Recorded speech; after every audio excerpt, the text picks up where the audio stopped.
You're watching the NightCap. Hello, everyone. Welcome back. NightCap Recap here for you. Specialty Media Group up on YouTube. Please subscribe to the channel. Please like our videos, comment. We like to disagree. Also, check us out on Spotify. Always, the OG is the place to be. Instagram with the clips. We appreciate everybody's support. Jim Biringer, Teddy Repanitis, we're back again. Teddy, what's up, my man? Jimmy, it's mid-October. I used to intern at NFL Films, and I worked with Brian Baldinger. For those who are familiar with him, he used to tell me every single day that I walked in there, when you get to Halloween, that's when you start figuring out who the real teams are. We're about halfway through October. Halloween and Jack Skellington is around the corner. Once you get to Thanksgiving, it gets a little crazier, but we're getting to that point in the season. We're almost midway through. Crazy to think about. And one other thing I want to say is, you've seen the clips all week. To quote the great L.A. Knight, people need to accept that the isness that is the NightCap Recap, and we are what is if you follow us. You know we're always first, we're always right, and we're always ahead of the game. Shout out to ESPN, TSN, and everybody else for stealing our stuff. But we jump into it because we always keep things fresh and local. We talk about Giants in the last episode linked here, but we got to talk about New York Jets. We had our buddy Russ Cohen on. The beginning of the year, he said it was going to be a complete debacle. He knew it. Says management doesn't know what it was doing. Ownership got to get Woody Johnson out of there. Our buddy Justin, shout out to Justin. We got to see our boy in a little bit. But Jets, 0-6, not good, not looking good. Complete disaster under Aaron Glenn. Justin Fields sucks. Like, I'm going to plain out say it, he sucks. Got to get Tyrod Taylor in there. I talked with some Jets fans playing hockey on Monday, said Tyrod's got to play. Was surprised Tyrod didn't play in the second half in overseas the other day. And Garrett Wilson looks like he's hurt. So things going bad to worse for the New York Jets, man. We got to shout out Russ Cohen, because when he came on here, I tried to find some positivity and some iota of hopefulness in the schedule. And I tried to say, hey, here's some games that the Jets can realistically win. I think Aaron Glenn's the guy that's going to bring discipline, and I like what he did with Detroit. And Russ just straight up told us, no, man, like, this is going to be bad. Just be ready for it. And, of course, we know Justin's the ultimate pessimist. We try to be positive for him, too, but he always nails it on the head. I have another friend that's a Jets fan, and he's like, if you had to sit through the football I've watched for the last decade plus, you'd understand misery. So watching this game, I like to wake up early. I'm a diehard football fan. I'll watch anything. This was some of the worst football I ever watched. I'm sorry. From both teams, it's amazing that Denver even won this game in a win. Looked so bad. The Denver was giving the Jets every opportunity, and the clock mismanagement, the poor play calling, and the all-around just terrible play by the players and the coaching staff. I just don't know what we're doing at the end of the first half. You have a timeout. You have an opportunity to kick a long field goal, and you just let 30 seconds run off the clock while Justin Fields stands there looking to the sideline. Aaron Glenn doesn't know what he's doing. You're supposed to give the quarterback 2 plays to run in the huddle at that situation. And Denver just said, you know what? You're going to let the clock run out. We're not going to use our timeouts. We're up 3. Why are we going to take a timeout? So just piss poor management from top to bottom. And if you're Garrett Wilson, I mean, your talent is getting wasted here. You're injured now. If this team keeps losing, why even bother coming back? I know it's not good for fantasy football and all that, but who cares? This is real. This is career. Like, why come back if your team's going to be this bad? I wouldn't come back. I'd actually ask for a trade. Right. Like Breece Hall should too as well. Look, Garrett Wilson is the best player on that team, and Zach Wilson got him the ball more times than Justin Fields has. Think about that for a minute. And I will say this. I think Zach Wilson, if he was protected and given the right coach and the right plays, could have been a good quarterback for the Jets, but they rushed him because he was a high draft pick. I think he was 3rd overall, I believe. He was, yeah. But they rushed him in, didn't protect him, and everything went downhill after that. They have no running game. They had, I believe, they got a safety because of, holding in the end zone. Yeah, holding in the end zone. I watched some of it at the airport before I flew up to New Jersey from Florida, but it was just awful. I'm like, I got to shut this crap off. It's just bad. Unwatchable. unwatchable football. Like, it's hard to say unwatchable football, but it really was, because it's like the Jets just end the season every year when like, you should just say it before even when the first game of the year, it's just end the season. And look, I'll say this too.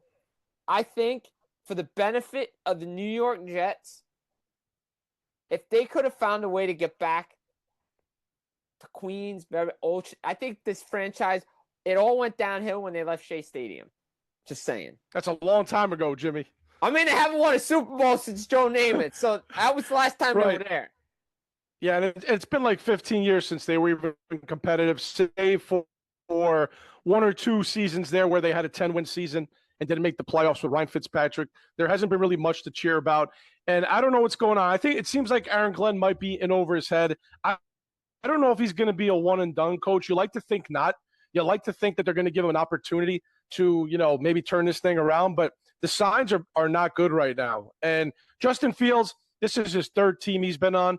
The time for him as a professional starting quarterback is winding down. This was his final opportunity to show that he could play. Unfortunately, I feel like Chicago was his best chance because he did have a pretty decent season there. They just kind of pulled the trigger on him way too soon and didn't give him the help around, much like they did to Mitch Trubisky too, right? And we know the revolving door in Chicago. So you think about this is it for Justin Fields. And we'll get to Tennessee in a little bit. But we've talked about Cleveland, the Jets. Chicago may have figured it out. But the revolving hamster wheel of death, where it's fire coach, hire new coach, fire GM, hire coach, fire, the hamster wheel of death goes on, doesn't benefit young quarterbacks, doesn't benefit the team. Play callers change all the time. Offensive schemes change. And the quarterback can't develop, and the team can't develop any continuity because, again, I've said this multiple times. The NFL is a win-now league. You cannot develop a quarterback and save your job at the same time. Now, we talked about the Giants. Maybe Brian Daboll may have figured that one out with Jackson Dart. And Russ was very high on Jackson Dart, by the way. He wanted the Jets to get Jackson Dart. So, but I don't know if Jackson Dart would be able to play the way he's playing for the Giants with the Jets with that all in. I don't think. And the offensive line is still a problem with the Jets. It's been a problem. Yeah. But if you think about it, they got to get consistency and something, because you can't just keep doing the cycle. At some point, NFL team's going to have to say, hey, we're going to have to take it on the chin for a couple of seasons, but we have to get it right.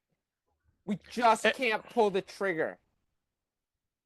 Well said. And I was going to save it for when we talked about Tennessee later, but the last four number one picks, or the last four quarterbacks taken first, their coach got fired within a year. So that just tells you something about these coaches come in there, they draft the top pick, and then these quarterbacks get stuck having to learn a new system and end up with a coach that might not have wanted to draft them in the first place.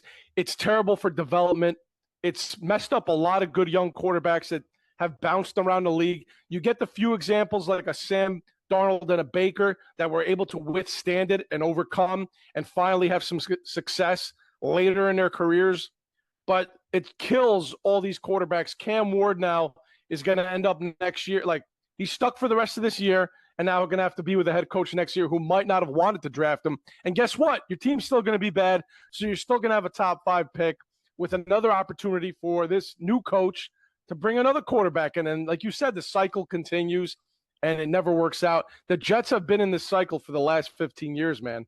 It's awful. And real quick, like, just another point on this. You look at it, Caleb finally maybe have gotten something with Ben Johnson. Like, the layers are coming out with Caleb a little bit more. Like, they're kind of like peeling back stuff a little bit with him, because Ben Johnson, he might not have believed in him, but little by little putting the plays in that allow him to shine. We're seeing it with Trevor too now in Jacksonville, right? Like, the mess that was Urban Meyer is gone. It took him a little bit, but Trevor's getting back to the guy we believe he could be. He still is going through growing pains, but he's looking like the guy everybody thought he could be. I'll say this, and I'll emphasize a little bit more when we talk about Tennessee. I was not high on Cam Warren. I didn't think he was the number 1 overall draft pick. I didn't think he was the best quarterback in college football last year, despite the awards. I think there were guys better than him. Tennessee believes in him, but you have to believe. Like, if you really didn't believe in Brian Callahan, you should have just fired him at the end of last season. Absolutely. Well said. And the Jets are going to end up in the same situation as Tennessee if this continues as well. Yeah, exactly. So we said it off the top. People steal our stuff. That's a fact. It's okay. You just got to credit us because we're everywhere. As Kirk Signetti said, you got to Google me and follow us because you do. Because the other day, we talked about it. And the reason we put it up on Instagram, the Baker Mayfield MVP talk, I believe during the CBS game, Tampa Bay was playing. And it was Tony Romo who was talking about it, about Baker being MVP. Immediately clipped it, put it out there. Baker, look, we said it last episode. Browns will Brown, man. But, dude, Baker Mayfield and Tampa with Todd Bowles, just match made in heaven, dude. The best underdog story there is out there. I was a big fan of this kid in college and coming into the pros. Like I love what he did for Cleveland. I mean, he beat Pittsburgh in the playoffs. Yeah. Cleveland has been waiting forever to knock off their division rival. You get a guy who does it and you let him go unceremoniously for Deshaun Watson, who's been nothing but hurt and a headache since he got there. And a lot of off the field issues. Off the field issues, exactly. All right, so Baker, unfortunately, had this amazing performance against my 49ers. So it was kind of bittersweet, but I love Baker Mayfield. He is the definition of what a dog is. And a dog is a good thing when you're talking about sports. This guy was 3rd and 17 or 3rd and 20. The Niners were about to force a punt in a 1-point game to get the ball back for Mac Jones to head down the field and take the lead. 2 guys, you think he's in a sack. He pulled an Eli Manning, somehow escaped it, ran up, got to the line of scrimmage, and just unleashed a bomb. And then Tez Johnson, the rookie receiver, he had to fingertip this thing. That's where this ball was. You know what I mean? So a bomb touchdown to take an 8-point lead on the 49ers. That was, if I had to show you one play to show you why I think Baker Mayfield is the MVP this year, that is the play. Put it in a bottle and show everybody. Escape the sack, almost get taken out, take a big hit, throw a bomb down the field, and your receiver just extends his hand and gets it. And Baker took a lot of shots in this game. Lost to Mecca Ibuka, who's been the offensive rookie of the year so far. Might be out a couple of weeks with the hammy. No Chris Godwin. No Mike Evans. No Bucky Irving. A couple guys on the offensive line got hurt. So Baker Mayfield's literally doing this by himself. This is why this guy, to me, we said it last week after the Seattle game, and before Tony Romo or anybody said it, this is why, Jimmy, imitation is the sincerest form of flattery. People are taking our stuff. We talked about it over a week ago, and that was the first anybody heard about talking about it. So to me, Baker Mayfield, the Bucs are the best team in the NFC at the moment. You have to say it, because after the Lions took that loss to KC and the Eagles are looking really bad, who else is it? You know, Green Bay looked bad in a win. So it's Tampa Bay right now, and they got Detroit next Monday. That's going to be a fun one. Baker Mayfield, I don't care about what the odds in Vegas say, putting Pat Mahomes as the favorite again. It's Baker Mayfield, man.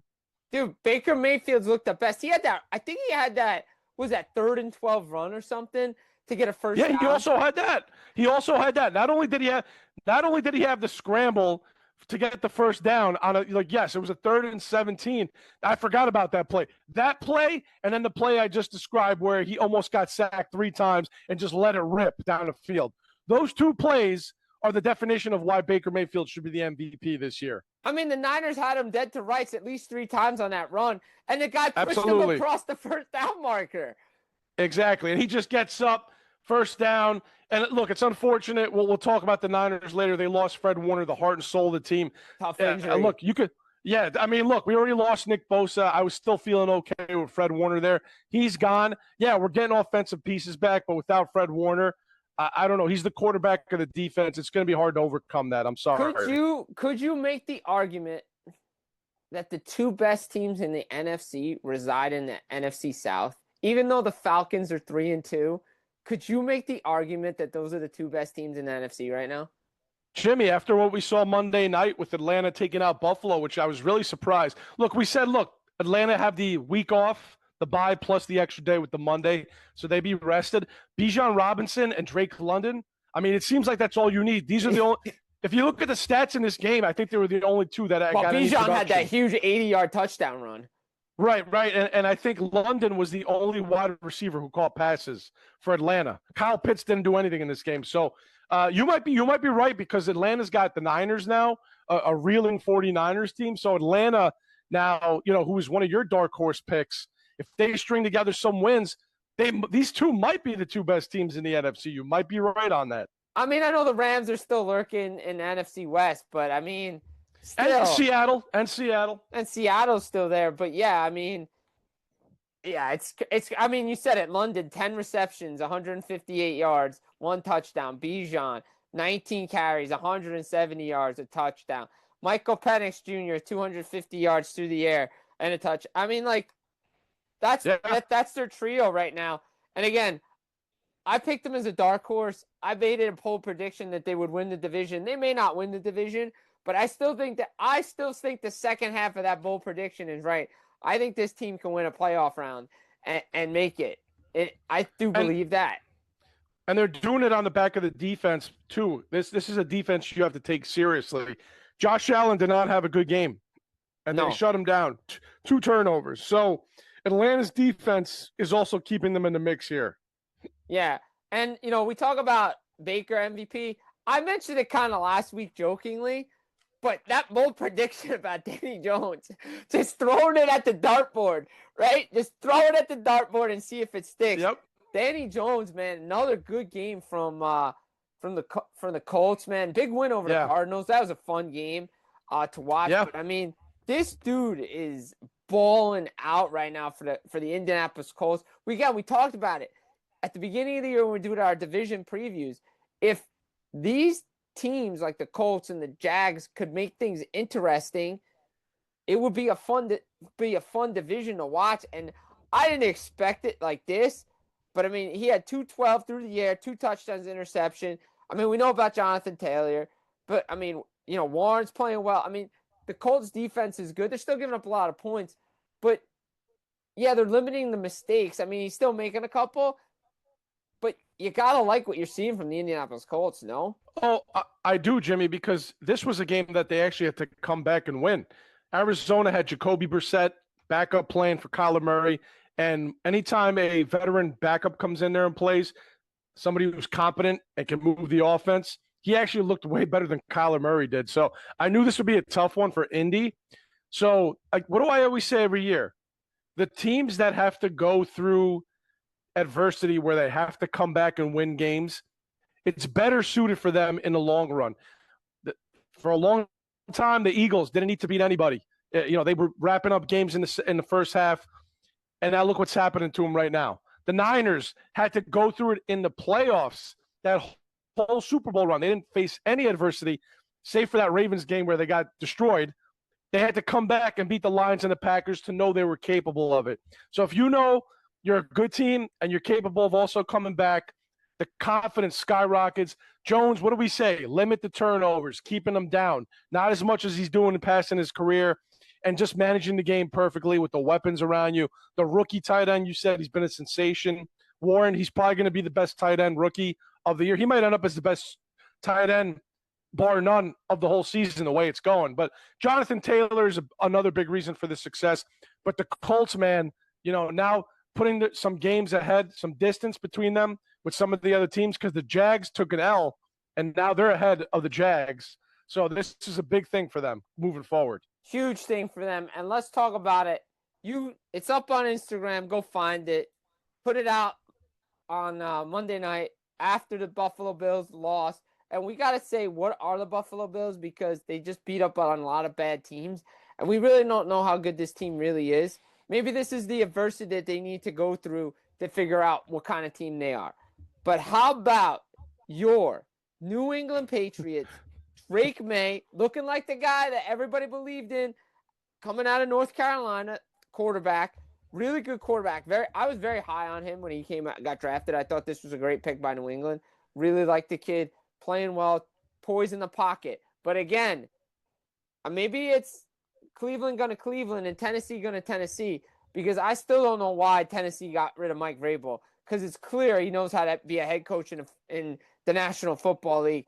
They're sitting in first place. I don't think anybody had the New England Patriots ahead of the Buffalo Bills mid-October. I didn't. I have the bold prediction, and I didn't even have. I said, look, they're going to make a run at the 7th seed, and they could win 10. And they could win 10 games. I didn't think at any point they'd overtake the Buffalo Bills. I felt like that they'd be nipping at their heels, and that's where we're at right now. And my big reasoning for that, you saw the clip. I'll talk about it again. Mike Vrabel coaching took Ryan Tannehill to an AFC title game, turned that franchise into a winner. A Tennessee franchise for the longest time that had nothing, and now he's taken it. Well, everything that he's learned under the tutelage of Bill Belichick, being a player there in that franchise and coaching under him and having success himself, to instilling what this Patriot organization always used to have. So kudos to the coaching staff. And now, look, he's going into Tennessee to take on his old team this week. That's going to be one to watch. And you don't think he's going to want to get revenge. The Patriots' schedule is very favorable. They got the Titans and the Browns coming up. Atlanta's going to be a good one, and Tampa Bay is going to be a good one. But then they got the Jets, the Bengals, the Giants, the Ravens, who are hurting right now, the Jets again, and the Dolphins. And they're sitting where they're sitting right now, 3-2. What are they? 4-2 right now, baby. 4-2. 4-2. So I just reeled off about 6 or 7 games that they could win. So that 10 wins that I predicted, it might be a little higher, and the Bills are going to be playing catch. The division already.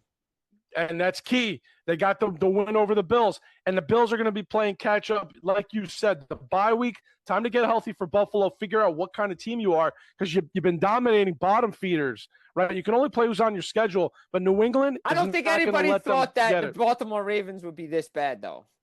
No, absolutely not. No one thought that either. So, but I just remember real quick, because remember how we talk about Tennessee with Tannehill? Remember they had a guy running back. Please, Baltimore now, Derrick Henry. Well, Stevenson, Travion Henderson, and Gibson, 3-headed monster up in New England, running the football, ground and pound. Drake May limiting the mistakes. Stephon Diggs just going off. Yeah, Diggs has been huge. You know what Diggs is doing for Drake May, what he did for Josh Allen, right? When Diggs got traded to Buffalo, that's when Josh Allen was unlocked and became the stud quarterback that he is.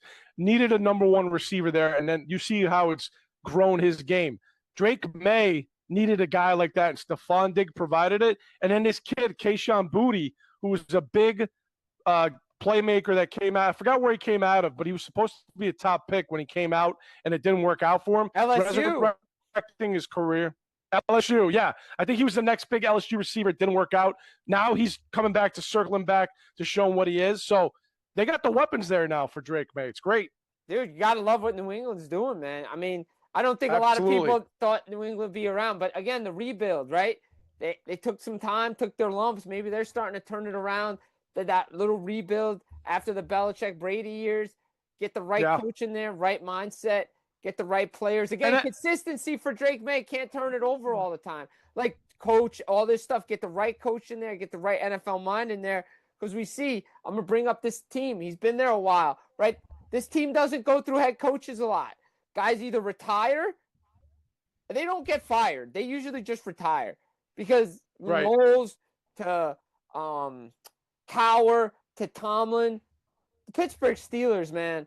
Look, I had this team not a playoff team. I might eat my words, but I'm okay with that.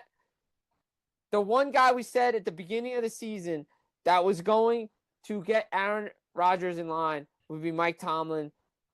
DJ Metcalf's been huge for this team. They're getting back to playing Steeler football, ground and pound, good defense. The defense has to be a little bit better, to be honest. But the Steeler, after everybody lost in that division, they come back, get the win. I mean, they're sitting on easy street right now. Yeah, it's looking good for them. They now have a 2-game edge over the rest of the division. The bottom 2 teams, I think, have 2 wins. They're 1 game ahead of the second place team now, right? Who is it? Is Cincinnati still in second place right now? Cincinnati second place right now. And they're playing Thursday night. This is the Thursday night game. Steelers, Bengals, the battle of the 40-year-olds, Joe Flacco, Aaron Rodgers, the two old heads going at it. And Mike Tomlin was none too happy, actually. I don't know if you heard his clip. None too happy about the Browns trading Flacco in the division to Cincinnati, basically saying, if you thought this guy was good enough to be your starting quarterback, why would you trade him in division? Tomlin's going to say what he feels, so he kind of put that out there, pissed off about it, not happy that Joe Flacco's the quarterback for the Bengals. But the Steelers are, like you said, easy street. You win this game against Cincinnati, and you get another, and then you build an even bigger lead in this division with every other team losing the way it's looking right now. I'm not going to count Baltimore out yet. I know they're 1-5. If Lamar gets healthy and some of their schedule works out for them, but you nailed it with that point last week. You said, unfortunately, the Ravens defense, I think, is too depleted to even compete. So I think the Steelers right now, sit back, win your games, do what you're supposed to do. DK Metcalf, like you said, revelation. Rodgers finally getting the ball down the field. The running game is working. And the defense stepped up a little bit more this week against the Browns. They shut them down. Dylan Gabriel, I don't think, threw a pass over 10 yards in the air in this game. We could see Shador. We're going to see him at some point, whether it's end of the year or soon. You're going to see him. I think if Gabriel has another bad week like that, I think Shador's coming in. They have no choice. I feel like the coaching staff, I don't even think wants him to play. No, sounds of it either. But you got at some point you got to put him in. You have to, yeah. See what you got. You want to win some games, you got to see what you got. So look, Steelers proving me wrong, shutting my mouth up a little bit. That's all right. I'll take an L on that one for now because everything else is kind of sticking. But the AFC West, man. Look, we said coming in when we did our division previews, we said this probably be the toughest division. All four teams are winning. Chiefs are looking like they're the Chiefs again. Chargers finally get a win in there. Raiders, this is, we'll talk about Tennessee. They beat Tennessee, but it's a win. It's a win, but this is what did Brian Callahan for his job, similar to what happened with James Franklin, at Penn State. Right. You lose to UCLA and Northwestern teams you're not supposed to, and you're an elite coach and you're an elite team. You're not supposed to do that. Raiders, bad team. You're supposed to beat a bad team, but always tough place to play. And Chargers kind of get things back on track after a couple of losses. Kansas City's finding their game. I think, as we said at the beginning of the year, we'll go find it. It's a 3-team race for the top spot in that division: Chargers, Chiefs, and Broncos. Yeah, look, I want to brag about the Broncos, but I really can't because I can't figure them out. I predicted dominance by them. They might have a good year, but it's not going to be a dominant year like I thought. Bo Nix is so up and down and uneven. I think they'll get back on track as this season goes on. But I don't know if it's the travel to London. It's because we always say these London games are just not good generally. So anybody who goes there, it's not a good game. So maybe that's part of it. But Bo Nix has been very uneven. This game against the Jets, I don't know what was going on there. He was missing wide open receivers. Cortland Sutton wasn't as involved as he usually is. And the run game couldn't get going either. So maybe the Jets defense was a little better there. So I want to see what Denver now coming back. They got the Giants, a red-hot Giants team going into Mile High. I want to see if Denver can string together some wins because I think KC, we all hate to see it now. Rashee Rice coming off the suspension. The offense is clicking. Mahomes is playing better. I know the Chargers beat them, but they got a lot of injuries. We don't want to see KC get on a roll.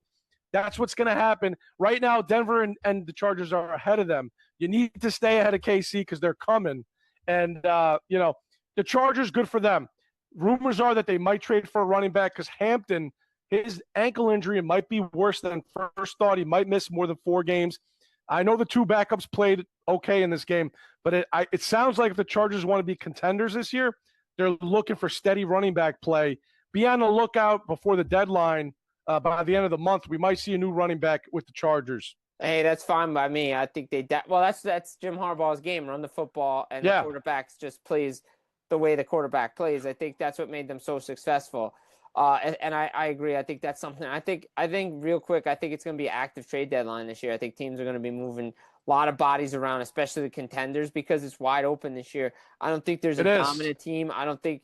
We can't, usually we're saying, oh, this team, that team, but I don't think it's so hard to read it because it's a week-to-week league, and this year's really a week-to-week, and like we talk about the AFC West. I mean, let's talk about the rest of the NFC because Seattle, Rams are playing well.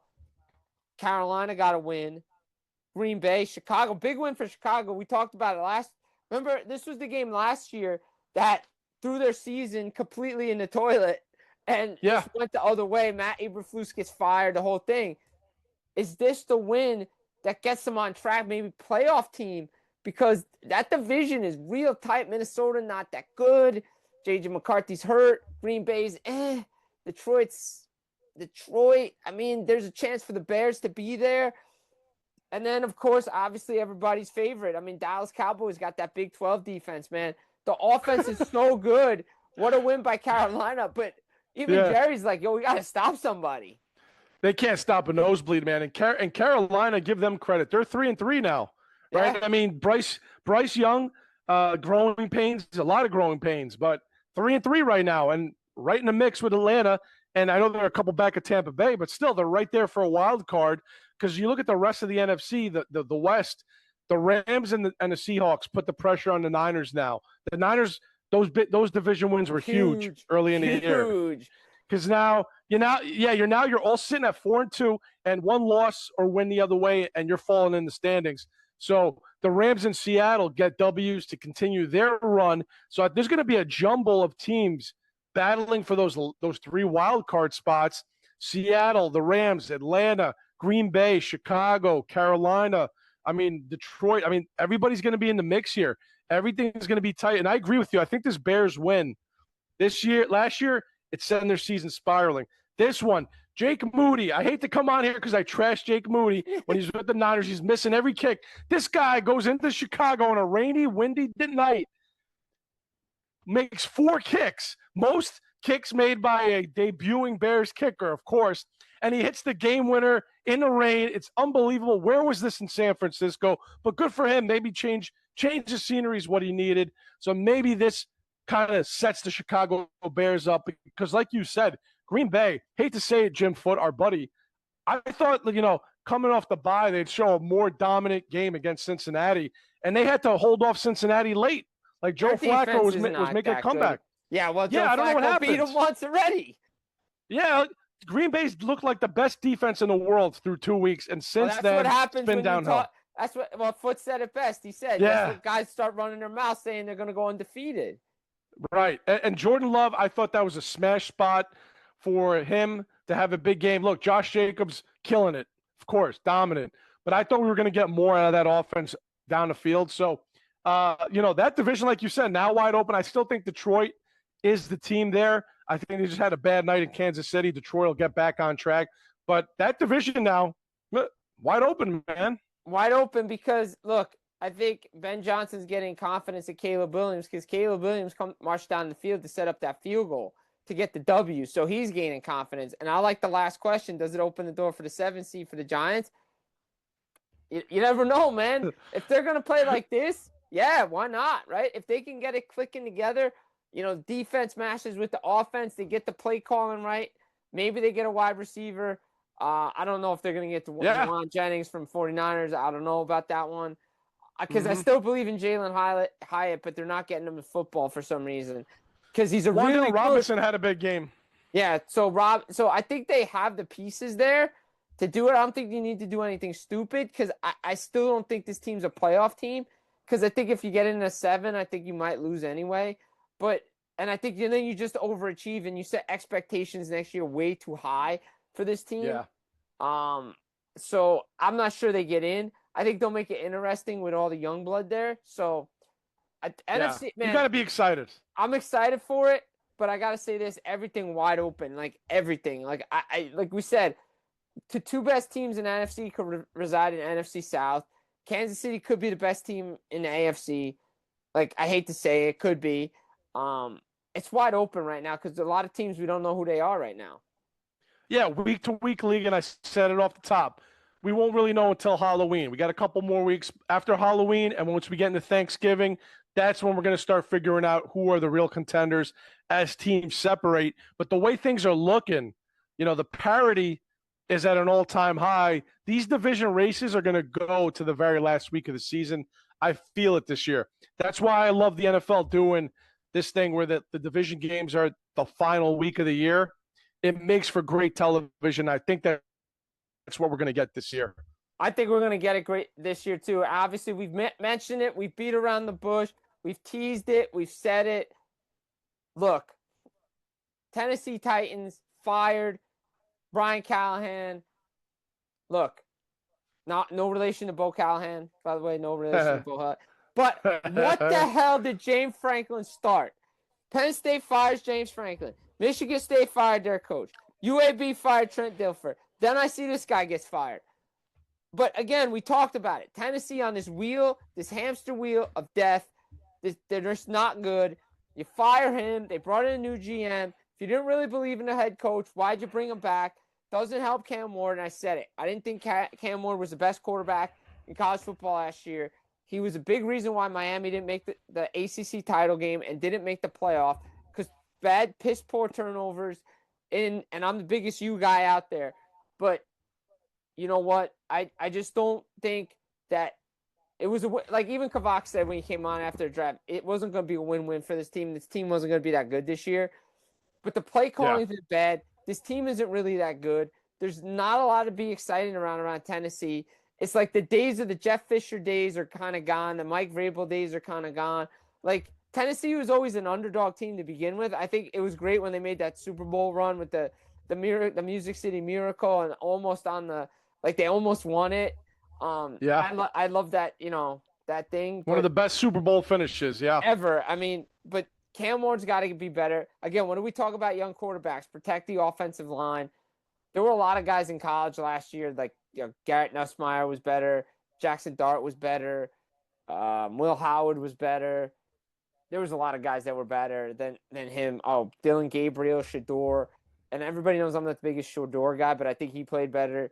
So I just think that Tennessee, again, you got to get consistency in there. You got to believe in your coach, and you got to believe in the quarterback, and you got to call plays that allow the attributes of your number one pick to shine, and don't rush these young guys to come into this league because they're not ready.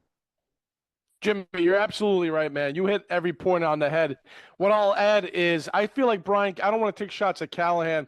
It seemed like he was in over his head, I think, a little bit, just from what I saw from last year and this year with some of his post-game comments.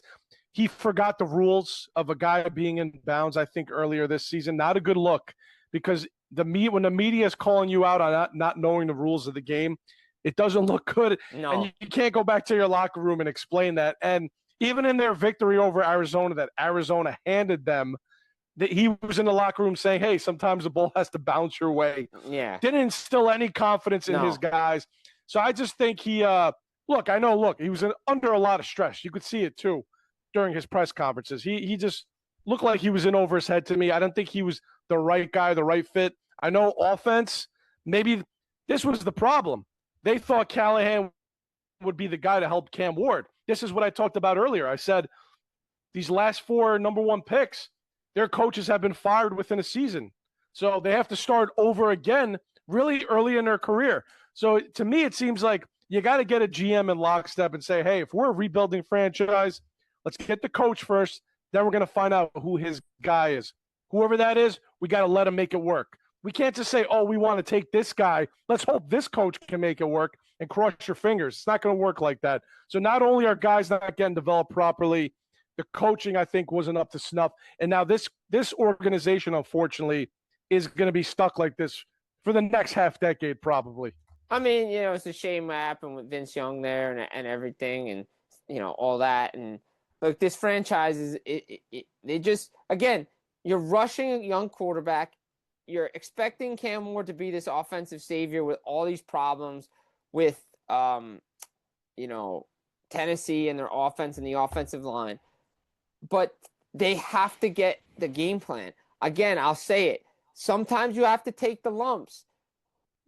I know New England went through a couple of guys, but I always believed in Mac Jones. I always thought he was the right guy, but they kept Josh McDaniels was the best thing for Mac Jones in New England, and then he took a head coaching job.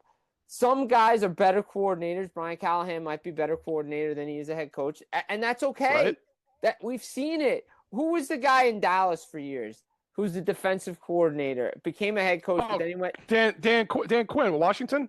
Yeah, but no. But there was another guy, the big guy. Oh, what was his name? Wasn't Rex Ryan? There was a defensive coordinator, became the head coach, but then he was a better coordinator. You know what I'm talking about? There's a lot of guys that are like that. Like Robert Saleh was another one. Yeah, Robert Saleh's way better. Better suited as a defensive coordinator. There's so many guys that are better suited as coordinators, and it's clear as day with some of the teams that are coaching. You know, Spags. I mean, Spags is better coordinator because his 2-year run as a head coach was not good at all. No, I mean, you're seeing what he's done with that defense. I mean, all these guys have been, really like that. I mean, they're just it's a shame, but unfortunately that's the way it goes. Mike Zimmer, another guy, right? Like he's another Well, he was a Cowboys defensive coordinator. He had a decent run as a Minnesota head coach. So there are some guys that find some success, but like you said, there's a lot of guys that are in over their heads immediately as soon as if the organization already has some tumultuousness to it, you're not prepared. It's not going to work out for you. No, exactly. I mean, Jason Garrett did a pretty decent job. So, but I mean, Norv Turner did pretty decent, and guys like that. Dan Reeves again. I don't know how that guy never got a job again in the NFL. I still don't know how that happened. But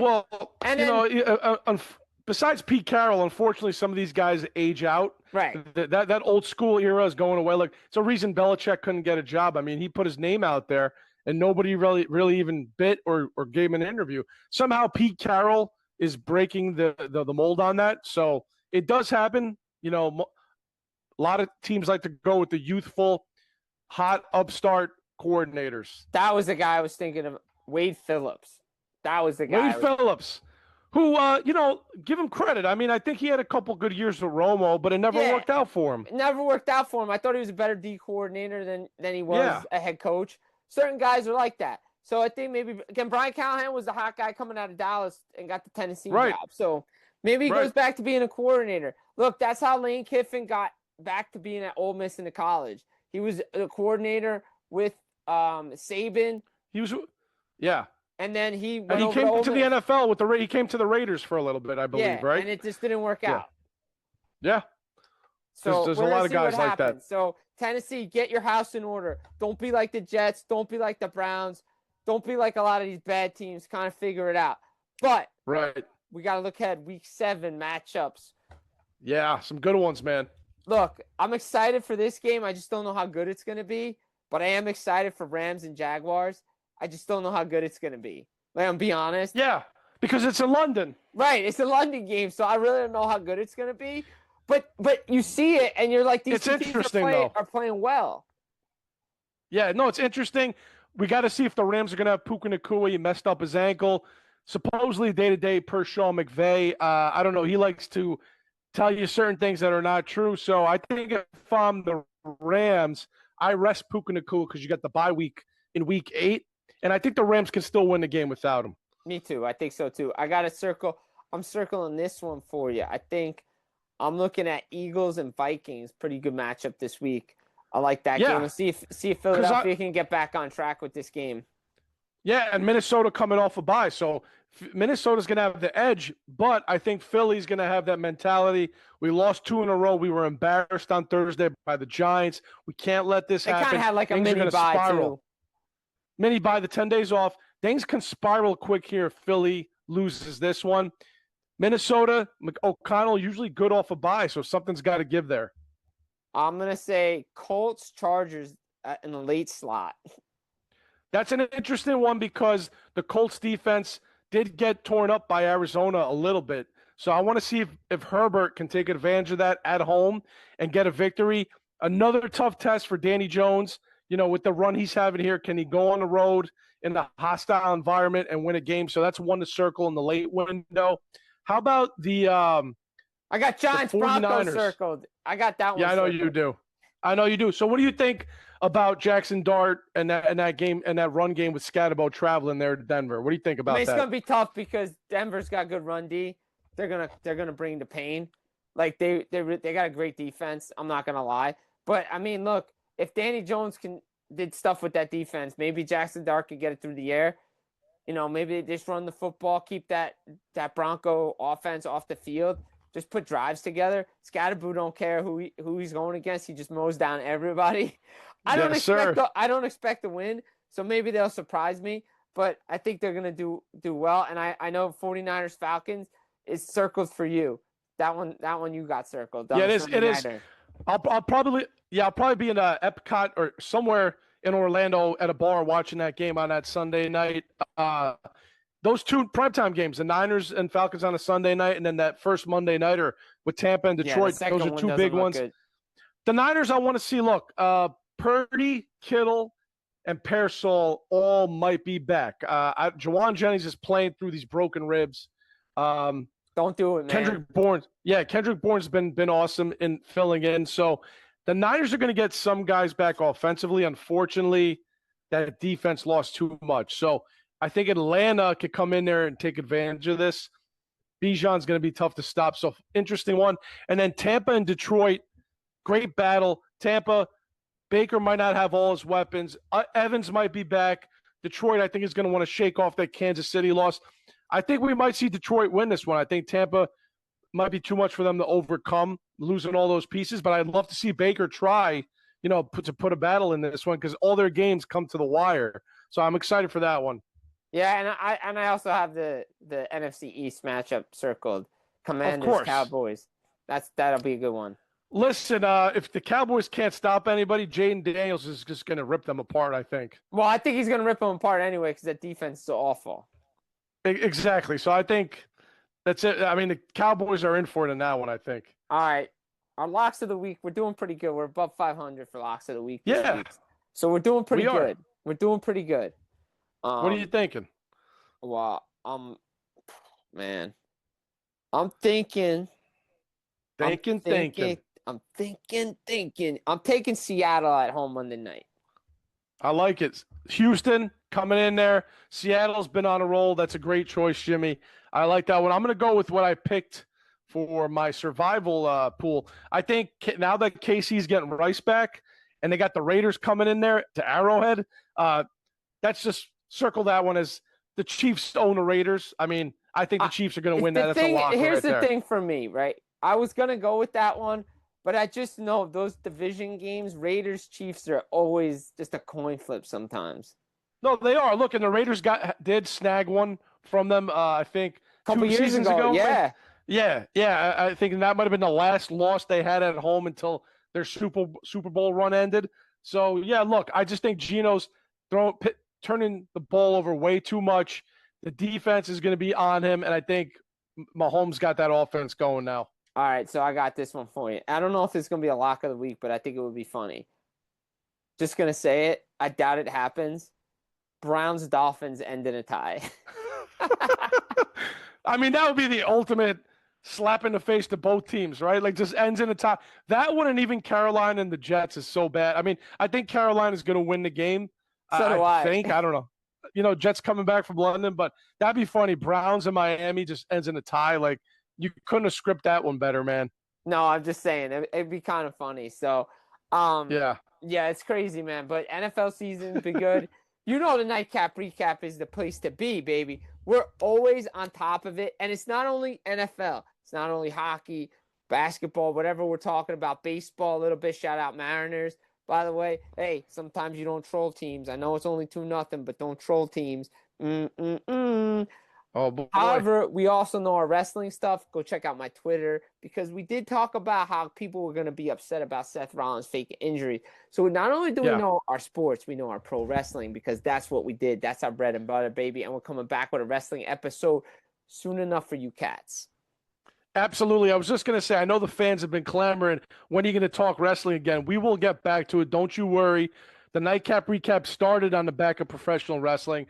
And I'm going to say it again because I said it off the top. It's going to be our new catchphrase. People need to accept the isness that is the NightCap Recap. We are what is, baby. Put that on a T-shirt. That's it. We're selling them hot, red hot, taking orders right now. NightCap Recap mugs, the isness of bracelets, everything. We got you. You know where the place to be, right, Teddy? Absolutely. Right here on the NightCap Recap. Guys, NightCap Recap. Check it out. Instagram, Spotify, Specialty Media, up on YouTube. Subscribe to the channel. Follow us on Instagram. Like, comment, subscribe. Do all those things.